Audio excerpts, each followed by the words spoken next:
ada buaya dimakan paus. Yang jawab salam saya belum serius. Ya. Si Fania dikejar Maisaro. Yang jawab salam saya didoakan cepat umroh. Amin. Beli beras itu kayuran. Yang baca aminnya keras pengen umroh beneran. Assalamualaikum warahmatullahi wabarakatuh. Waalaikumsalam warahmatullahi wabarakatuh. Bismillahirrahmanirrahim.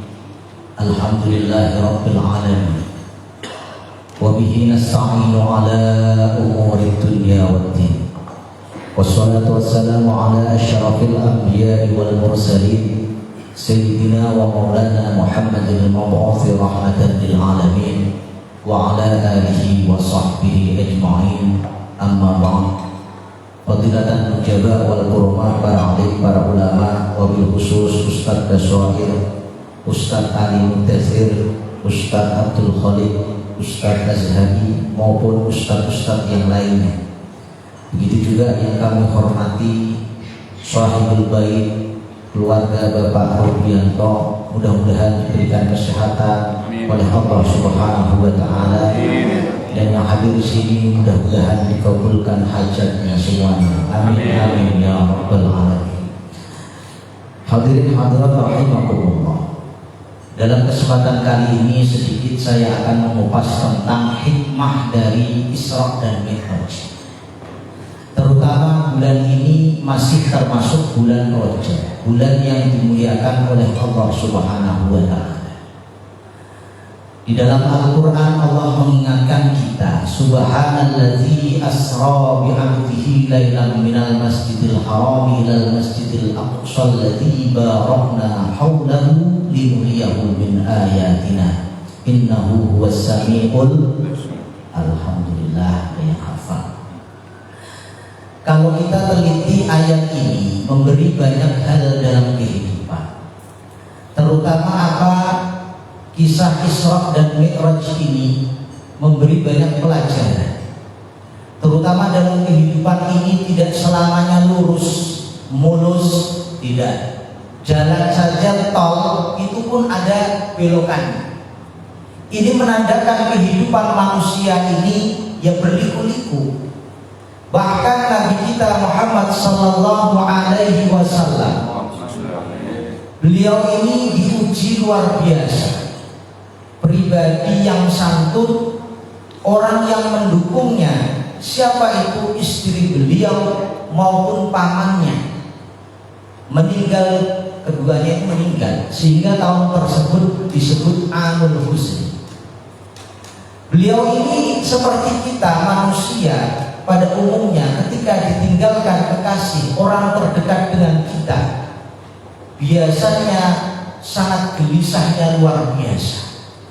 Maka terkait Isra dan Mi'raj ini memberi pelajaran penting bagi kita. Apa itu? Menguatkan spiritual kita. Tujuannya tidak lain adalah agar menghadapi kehidupan apapun kita selalu siap, ora siap, harus siap. Karena kita sudah hidup di dunia ini. Apa yang balik lagi ke rahim lagi? Kan ora iso. Nah, maka dari sini ayat yang tadi dibaca ini memberi pelajaran kepada kita. Apa itu? Ayat itu diawali dengan kata Subhana, Maha Suci Zat. Asra yang memperjalankan. Jadi Nabi Muhammad ini tidak jalan sendiri. Bahkan bapak-bapak, ibu-ibu kalau punya HP boleh dibuka Google Map-nya untuk membuktikan kebenaran Al-Quran. Apa itu? Sesekali Google Map kita di pencarian Masjidil Haram di Mekah menuju Masjid Al-Aqsa, coba sesekali dicek kira-kira kalau perjalanan jalan kaki membutuhkan waktu berapa. Pernah ada yang cek? Pernah ada yang tes? Biasanya kalau di Indonesia kan banyak cakup ya Ustaz ya. Ziarah Wali Songo dari ujung timur sampai ujung kulon, jalan kaki. Pernah nggak ada yang coba? Nah, sesekali kita buka Google Map, berapa jaraknya? kita akan tahu ternyata waktu yang sekejap ini Allah mampu memperlihatkan kekuasaan. Ayat ini juga mengingatkan kepada kita tentang konsep thayyibuz zaman wa thayyibul makan. Oh, iki Ustaz. Thayyibuz zaman adalah waktu yang dijadikan singkat oleh Allah. Perjalanan seharusnya hampir sebulan, ini hanya beberapa sekejap mata. Begitu juga thayyibul makan, jaraknya jauh dari satu kota ke kota yang lainnya. Ternyata dipersempit, diperkecil, Allah mampu menciptakan hal-hal yang demikian. Saya tidak akan mengupas panjang terkait masalah Isra dan Mi'raj. Tapi di ayat ini yang perlu kita tekankan adalah Allah memperlihatkan kekuasaannya melalui Isra dan Mi'raj. Tujuannya adalah linuriyahu min ayatina. Allah ingin memperlihatkan kekuasaannya. Ternyata Allah mampu yang menjadikan hal-hal yang gak masuk akal kita. Karena dalam kehidupan ternyata banyak hal-hal yang gak masuk nalar manusia. Contoh, saya nanya, di sini kan banyak santri, Pak, Bu, kalau kira-kira kalau mau ngerjain PR sama pasangan kita baca doa apa, Bu? Pak, Allahumma barik lana. Allahumma barik lana. Ternyata dalam Islam ini dikenalkan banyak dimensi kehidupan. Apa contohnya? Hal-hal yang gaib yang mata kita tidak bisa melihat. Contohnya saat Nabi Isra ini diperlihatkan, bahkan dipertemukan banyak nabi. Di langit pertama Allah mempertemukan Nabi Muhammad dengan Abul Bashar, bapaknya manusia. Setiap noleh ke kanan, ketawa, senyum. Setiap noleh ke kiri, nangis, sedih, bahkan mengucurkan air mata. Nabi Muhammad bertanya kepada malaikat Jibril, wahai Jibril, siapakah orang tersebut? Beliau adalah Nabi Adam. Kenapa beliau setiap kali menengok kanan selalu ketawa, senang? Karena melihat keturunannya ini menjadi orang-orang baik, orang-orang soleh. Sedangkan kalau ke kiri, nengok ke kiri, beliau ini selalu nangis karena banyak keturunannya ini yang durhaka. Nah, itu langit yang pertama. Langit kedua, Nabi Muhammad dipertemukan dengan Nabi Isa dan Nabi Yahya.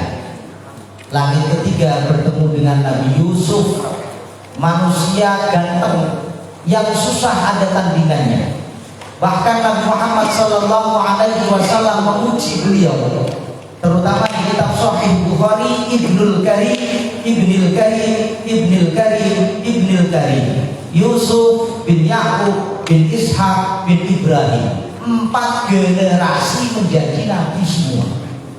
Nah, ini kita presiden aja baru bapak sama anak, cucu udah berat. Nah, ini penting pelajaran. Ternyata Allah memberikan keistimewaan kepada Nabi Yusuf, orang yang gantengnya luar biasa. Terutama surat Yusuf, ya Ustadz ya. Biasanya kalau istrinya lagi hamil kepengen punya anak ganteng, dibacakan surat apa? Maryam. Bahaya. Pengen anak lagi bacanya surat Maryam. Ya. Langit yang ke berapa tadi? 1, 2, 3. Yang keempat, Nabi Muhammad bertemu dengan Nabi Idris. Langit kelima bertemu dengan Nabi Harun. Yang keenam, ini ketemu Nabi yang sangat kritis. Siapa itu? Nabi Musa alaihissalam. Kalau kita telaah kitab Sahih Bukhari, di situ kisah yang luar biasa. Betapa seorang nabi, Nabi Musa, protes kepada Nabi Muhammad. Tujuan protes apa? Beliau ini peduli. Apa yang kamu dapatkan setelah bertemu dengan Allah? Dijawab oleh Nabi kita, saya mendapatkan 50 kali sholat. Nah, Nabi Musa protes, irji ila rabbi, balik sana menghadap Tuhan. Kenapa balik? Fa inna ummataka la tutiqu dzalik. Umatku ini gak bakal kuat. Ya, Nabi Musa ngeremehin umat Nabi Muhammad, umat Nabi ora bakal kuat. Karena Nabi Musa menggunakan logika bagaimana ngatur kaumnya, ini luar biasa susahnya. Siapa itu Bani Israel ini luar biasa susahnya, mengukur apapun dengan materi. Bahkan masalah ketuhanan pun itu ditanyakan, arinallaha jahra, tolong perlihatkan kepada kami Tuhan itu bagaimana bentuknya. Ini kan orang yang materialistis. Nah, Nabi Musa menganggap umat Nabi Muhammad ini umat yang pendek umurnya, kurang kuat fisiknya dibanding umat-umat sebelumnya. Maka bolak-balik Nabi Musa menyarankan irji ila rabbik fa inna ummataka la tudiku dzalik. Nah, atas saran, nah ini saran Nabi Musa itu sudah meninggal dunia. Nah, seringkali kita ini terkecoh bahwa orang yang meninggal dunia ini sudah tidak bisa ngapa-ngapain. Padahal di dalam Al-Quran surat Yasin itu jelas Allah mengingatkan kepada kita, orang yang mati jasadnya memang terkubur, tapi ruhnya ini tidak hancur. Nah, dengan adanya Isra dan Mi'raj, orang mati ini, orang yang sudah meninggal ini masih bisa ngapa-ngapain. Bahkan ada ulama hebat namanya Imam Thabit Al-Banani, seorang tabi'in, doanya itu anehnya luar biasa. Apa itu? Allahumma in kunta, ya Allah, jika engkau memberikan kekuatan ahadan as-sholat fi qabrihi, jika engkau menjadikan seseorang masih bisa sholat di kuburannya, fa'tini, tolong berikanlah kepadaku agar apa? Saya masih bisa sholat di kuburanku. Ini ulama yang aneh, nyeleneh. Sudah meninggal, permintaannya apa? Di kuburan masih sholat. Ini menandakan bahwa orang yang meninggal dunia, yang terkubur hanya jasadnya, ruhnya masih bisa kemana-mana. Orang percaya buktikan. Kalau kita ke kuburan diajari oleh Nabi untuk membaca salam. Tapi ingat, jangan pernah berharap salam kita dibalas. Bisa dipastikan masuk kuburan, assalamualaikum, apalagi di situ ada suara waalaikumsalam, bisa dipastikan nggak jadi kuburan, malah balik arah. Ini menandakan bahwa salamnya ini menggunakan redaksi mukhotob, keselamatan buat kalian wahai ahli kubur. Jadi orang ahli kubur itu ngerti ternyata ada yang datang, misalnya anak cucunya, keponakannya, gurunya. Nah, cuma kita nggak usah berharap dibales salam kita. Nah, kembali lagi ke pokok permasalahan dan yang terakhir, langit ketujuh. Nabi Muhammad dipertemukan oleh Abul Anbiya, ketemu dengan bapaknya para nabi. Siapa itu? Nabi Ibrahim. Bahkan saat bertemu itu Nabi Ibrahim itu nitip salam kepada umatnya. Wahai Muhammad, saya nitip salam kepada umatmu. Yang kedua, untuk selalu memperbanyak tentang tumbuh-tumbuhan di surga. Apa itu wasiatnya? Di antaranya adalah untuk memperbanyak la haula illa billahil aliyyil azim. Ini salah satu pesan dari Nabi Ibrahim alaihissalam. Ini hal-hal yang aneh. Nabi Muhammad dipertemukan dengan orang yang sudah meninggal dunia. Bahkan di situ Nabi didelegasikan menjadi imamul anbiya wal mursalin. Nah, ini kisah pendek, kalau diceritain sampai jam 12 nggak kelar. Linuriyahu min ayatina, Allah ingin memperlihatkan kepada kita tentang keagungannya. Perjalanan yang jauh, sekejap mata selesai masalah. Ini memberi pelajaran kepada kita.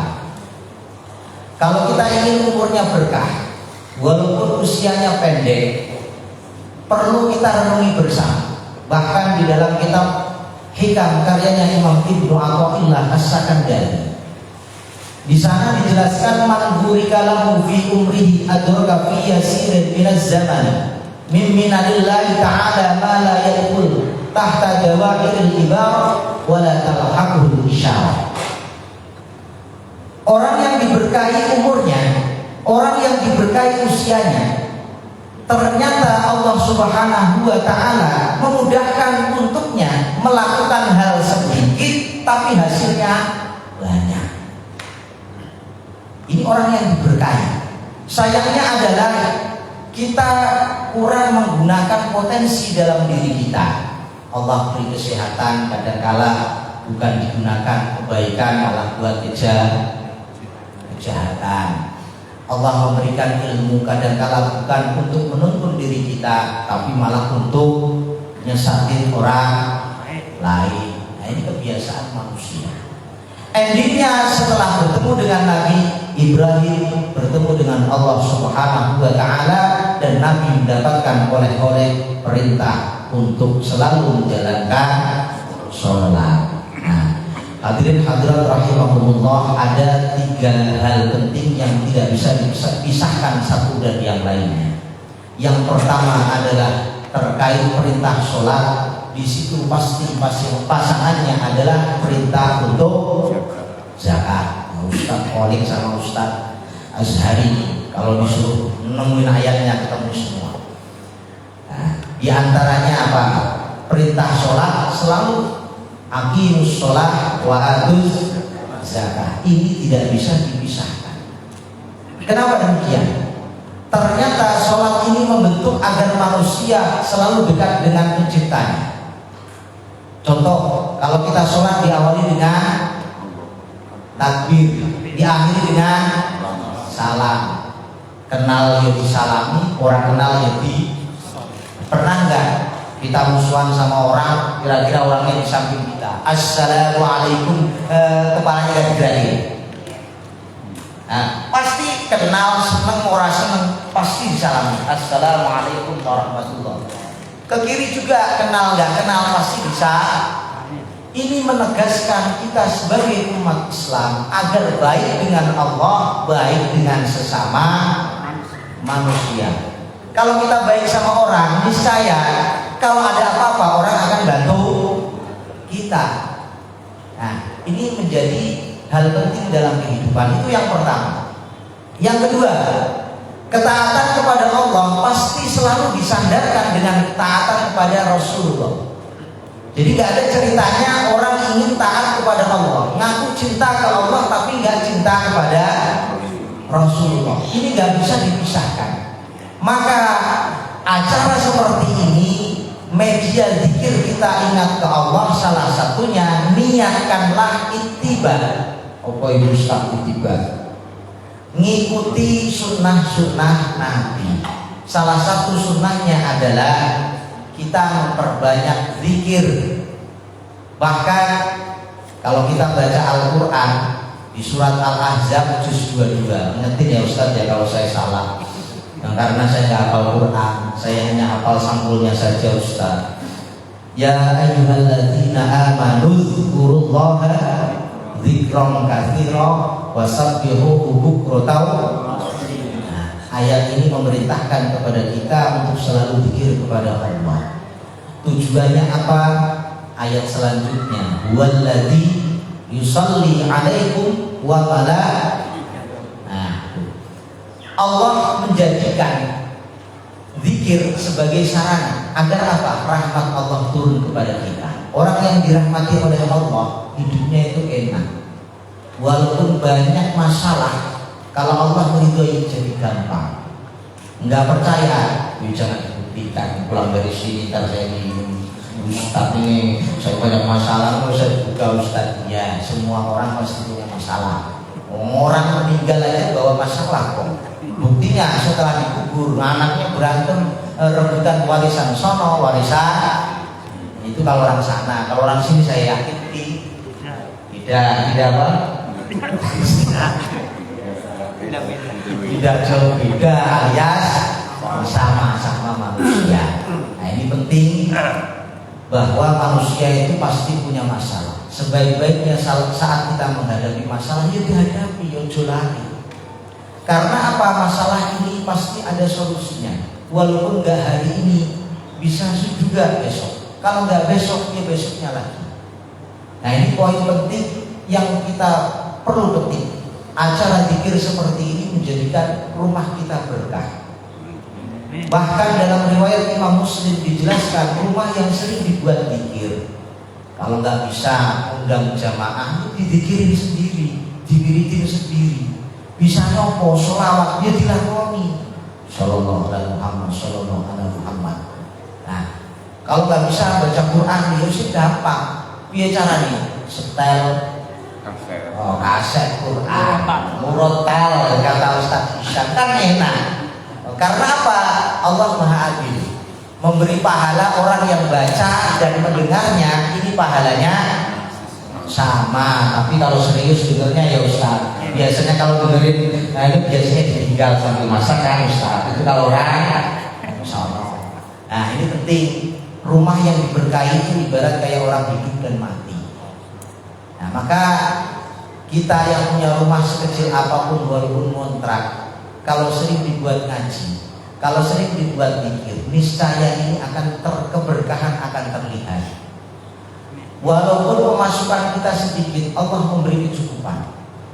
Bapak Ibu boleh menganalisa, banyak orang kaya, tapi masalahnya lebih banyak lagi daripada kita.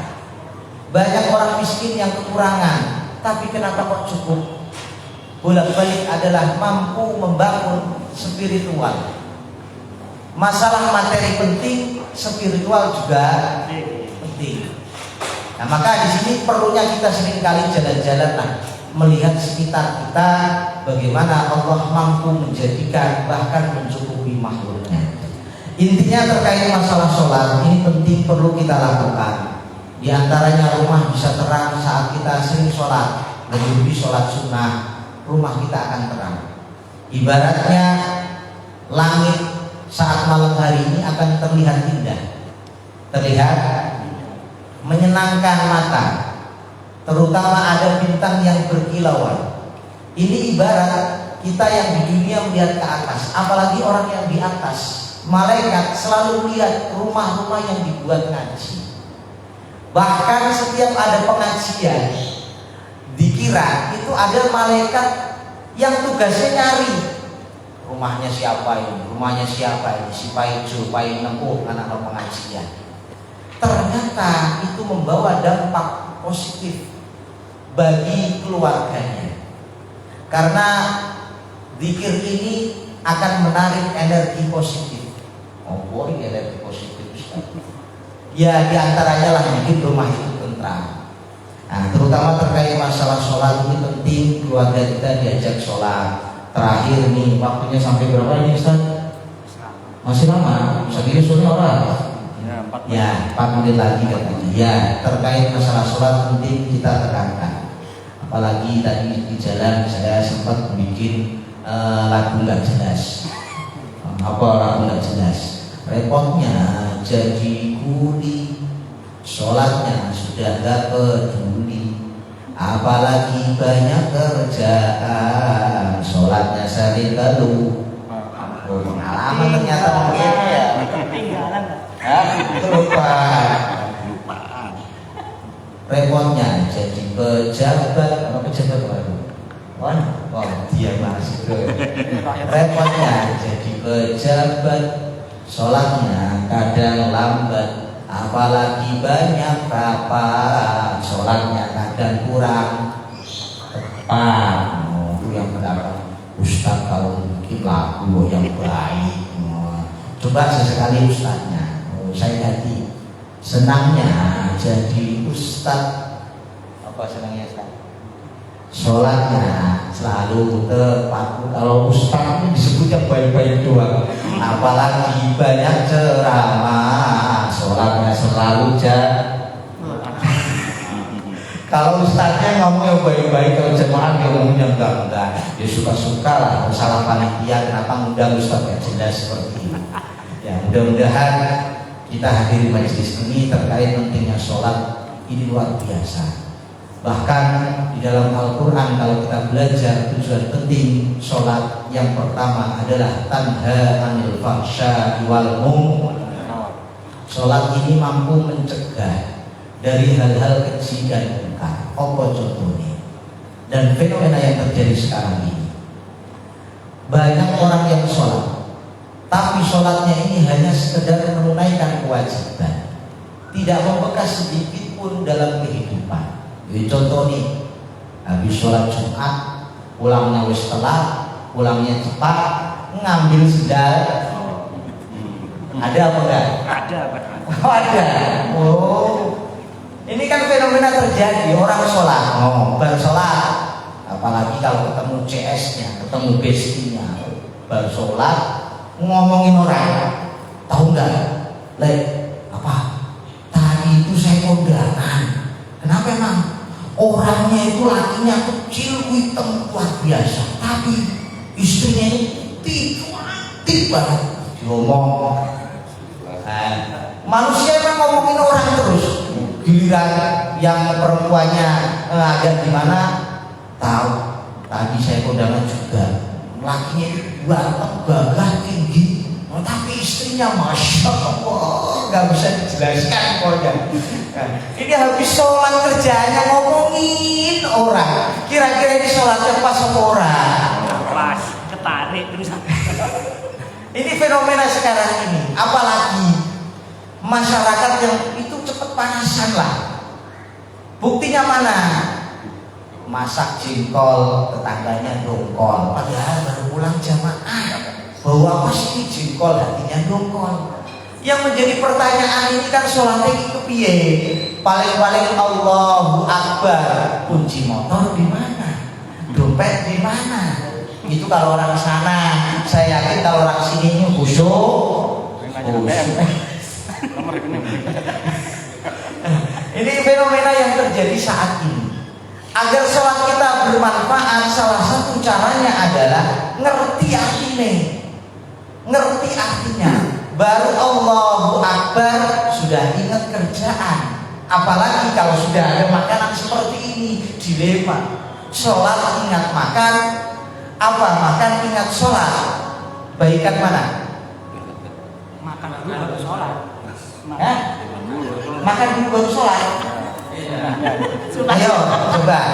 Kira-kira makan dulu apa sholat dulu? Makan dulu. Oh iya, ini permasalahan dan ini pas waktunya ini. Saya mau lanjutin dilema ini. Makan dulu apa sholat dulu? Bukan dulu, Nah, kalau makan dulu berarti ya intinya adalah sebelum kita makan jaga ketenangan. Kalau memang ada yang perlu dimakan, dimakan agar sholat kita tenang. Kalau nggak dimakan, khawatirnya baru Allahu Akbar, snack saya dari mana ya? Ini yang dikhawatirkan. Nah, makanya perlu kita latihan saat kita mau sholat, jaga ketenangan. Nah, tidak lain adalah agar sholat kita berkualitas. Dampaknya apa? Umur kita berkah dan berkualitas. Mudah-mudahan banyak manfaatnya. Kurang lebihnya mohon maaf. Saya mau kasih pantun berhubung sudah ada Ustaz. Kapan-kapan lagi aja ya. Ya wis. Assalamualaikum warahmatullahi wabarakatuh.